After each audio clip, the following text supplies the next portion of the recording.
7월 11일 확신에 찬 기도. 오랫동안 아이를 갖기 위해 노력했던 리처드와 수잔 부부는 수잔이 임신했을 때 아주 기뻐했습니다. 그러나 산모의 건강 문제로 아기가 위험하게 되자 리처드는 매일 밤 아내와 아기를 위해 깨어 기도했습니다.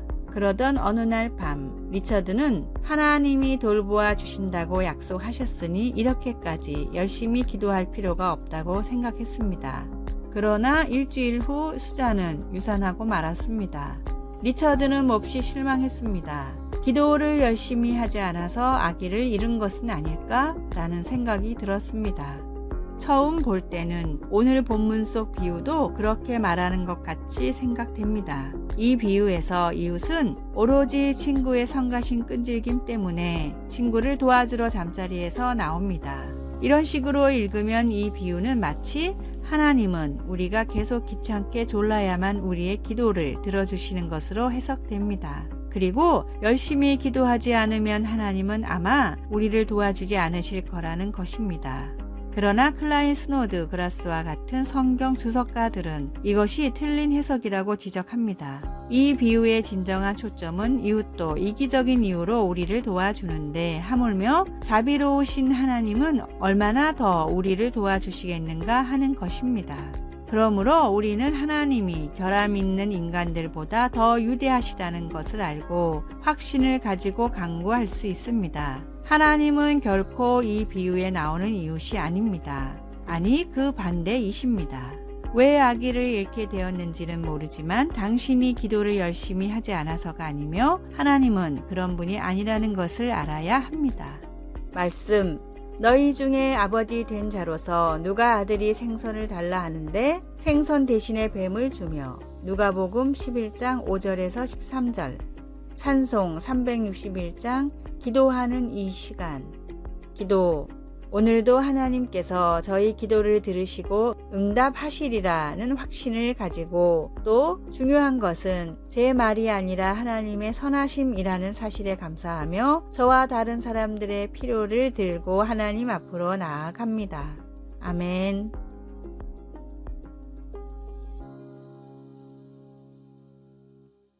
(7월 12일) 화요일 신앙의 생명주기.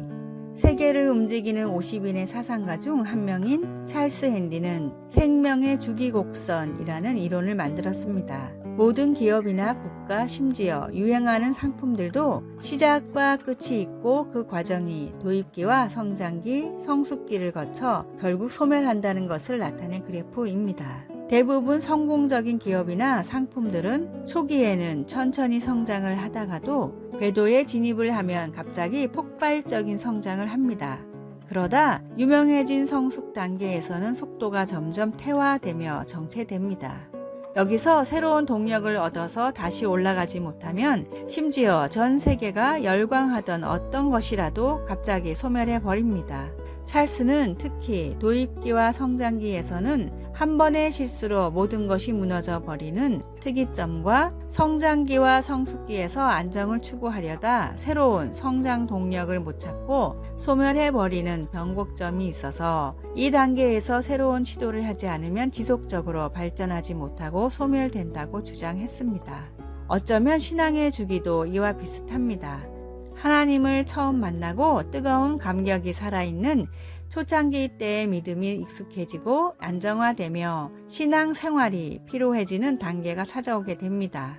신앙이 퇴보하는 것을 모르고 위기도 느끼지 못하는 무늬만 그리스도인이 되지 않고 하나님을 향한 열정을 회복할 수 있는 새로운 도전을 멈추지 마십시오.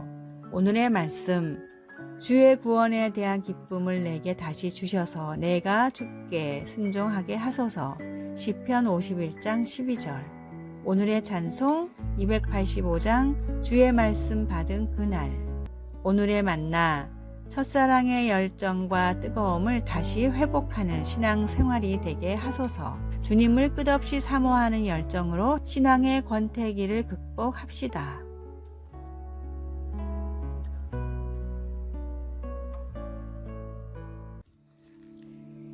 7월 13일 수요일 하나님의 도움을 구하기. 1800년대 후반 메뚜기 떼가 미네소타주로 내려와 무려 5년간 농작물을 훼손시켰습니다.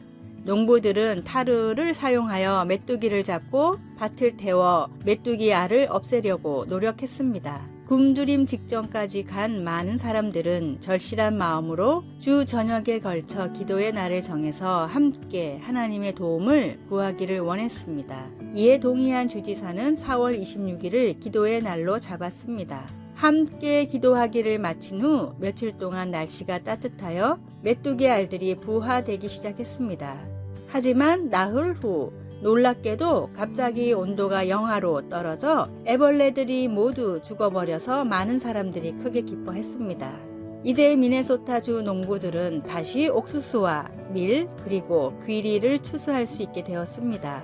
여호사밧 왕의 통치 기간 동안 하나님의 백성들을 구원한 것 또한 기도였습니다. 강력한 군대가 그를 대적하러 온다는 소식을 접한 여호사밧은 하나님의 백성들을 불러서 기도하고 금식하게 했습니다. 백성들은 이전에 하나님께서 어떻게 그들을 구하셨는지 기도로 하나님께 상기시켰습니다. 그리고 여호사밧은 견책이나 전염병이나 기근 같은 재난이 그들에게 닥쳐온다면 하나님께서 들으시고 구해 주실 테니까 하나님께 부르짖겠다고 말했습니다. 적군의 침략으로부터 그의 백성들을 구해주신 하나님은 우리가 고통 중에 부르짖을 때 들으십니다. 그것이 인간관계의 문제이건 자연재해의 위협이건 모든 염려를 기도로 하나님께 올려드리십시오. 그분께는 어려운 일이란 없습니다. 말씀. 만일 재앙이나 난리나 견책이나 전염병이나 기근이 우리에게 임하면 주의 이름이 이 성전에 있으니 우리가 이 성전 앞과 주 앞에 서서 이 환난 가운데에서 주께 부르짖은즉 들으시고 구원하시리라 하였나이다. 역대하 20장 9절. 찬송 365장 마음속에 근심 있는 사람. 기도. 하나님은 세상과 그 속의 모든 만물을 만드셨습니다. 만물의 질서를 회복시키시고 사랑하시는 당신의 백성들을 회복시켜 주소서. 아멘.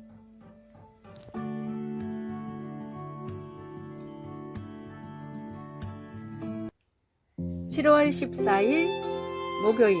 거북이와 개. 바다 거북은 알을 낳을 때 모래사장을 깊숙이 파서 100개나 낳습니다. 갓 태어난 바다 거북이 기어 올라오기에는 너무 깊은 구덩이지만 신기하게도 다친 곳 하나 없이 모래사장으로 기어 올라옵니다. 동물학자들의 실험에 따르면 구덩이에 알을 하나 묻어 놓았을 땐 나올 확률이 27%이지만 2개씩 묻어 놓았을 땐 84%, 4개 이상을 묻어 놓으면 100%의 확률로 새끼들이 구덩이를 빠져나왔습니다.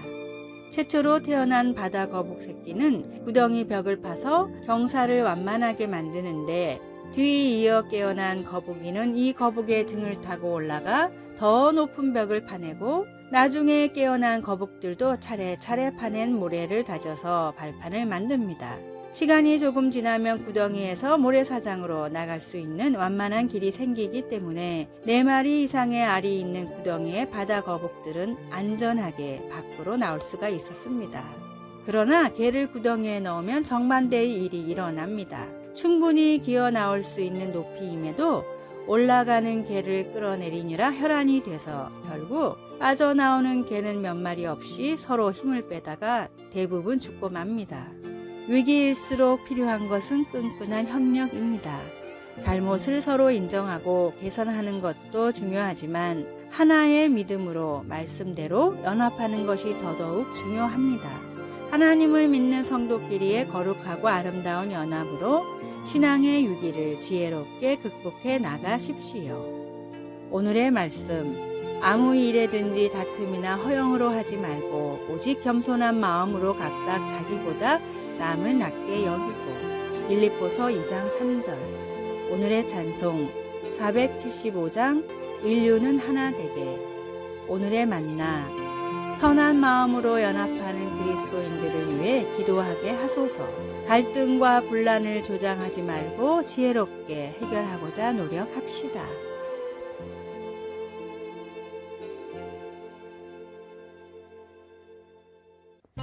7월 15일 금요일 빛과 소금이 되는 이야기. 허리를 힘있게 묶고 일하는 분. 독일 사람들 중에는 성경적으로 살아가는 사람이 많습니다. 제가 다니던 회사의 부사장이던 에버트도 그런 사람이었습니다. 저는 그 회사에서 10년간 일했는데 그의 성경적인 고결함을 말해주는 사건이 있었습니다. 그는 56세 때에 은퇴했습니다. 사실 제가 29세에 회사 중역이 될 수 있었던 것은 그가 은퇴를 빨리 했기 때문입니다. 그가 일찍 은퇴한 이유는 큰 회사 설립에 성공했고 재정적으로 여유가 있었기 때문입니다. 그는 더 이상 세상적인 성공을 꿈꾸지 않고 평범한 가장으로 돌아가 자기가 세운 회사에 컨설팅이나 해주면서 살고자 했습니다. 그런데 그가 고용하고 승진시킨 그 중역들이 그를 고용해주지 않았습니다. 그는 큰 상처를 입고 저를 찾아왔습니다. 저는 그에게 함께 사업을 하고 수익은 똑같이 나누자고 제안했지만 그는 자기가 일한 만큼만 보수를 주면 된다고 했습니다. 그리고 처음에는 일주일에 하루 정도만 일하고 회사가 바빠지면 근무 시간 중 반 정도만 일하겠다고 했습니다. 하지만 곧 회사가 바빠지자 그는 근무 시간의 4분의 3가량 일하고 일한 만큼만 월급을 받았습니다. 그는 항상 저보다 먼저 일어나 회사 문을 열고 커피도 자기가 직접 내렸습니다.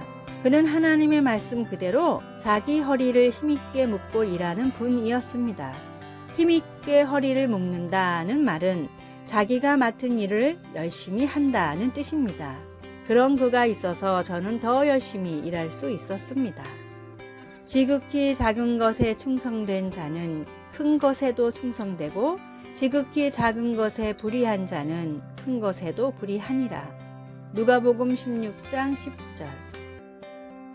아래의 빨간색 글자 구독을 누르시어 더 많은 전도의 열매를 맺으시기를 기도합니다.